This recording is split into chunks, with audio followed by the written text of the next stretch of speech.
ఇఫ్తార్ విందులు మత సామరస్యానికి ప్రతీక అని డిఎస్ఎఫ్ఐ జాతీయ అధ్యక్షుడు డాక్టర్ వివేక్ అన్నారు.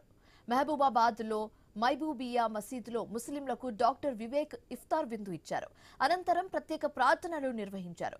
రంజాన్ ముస్లింల కుటుంబాలలో సంతోషాలు నింపాలని ఆయన ఆకాంక్షించారు.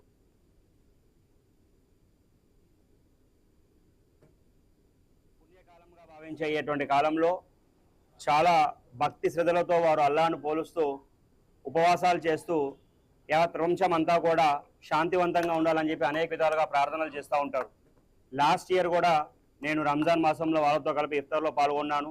ఈ ఇయర్ కూడా రంజాన్ మాసంలో ఇఫ్తార్లో పాల్గొంటా ఉన్నా.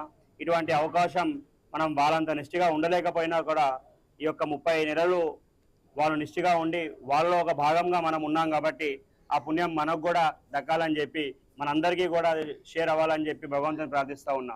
అదేవిధంగా ఈ యొక్క మాసంలో చాలా పవిత్ర భావంతో కులమత బదాలు ఏం లేకుండా అందరం కూడా కలిసి చేసుకున్నటువంటి పండుగలు ఏవైతే ఉన్నాయో మనమందరం కూడా ఐక్యంగా ఉండి భారతీయులుగా మనం ముందుకు పోయే విధంగా ఏదైతే ఉంటున్నాయో చాలా ఒక పాజిటివ్ ఎన్వైరన్మెంట్ క్రియేట్ చేసేటువంటి పండుగలు ఇవన్నీ కూడా.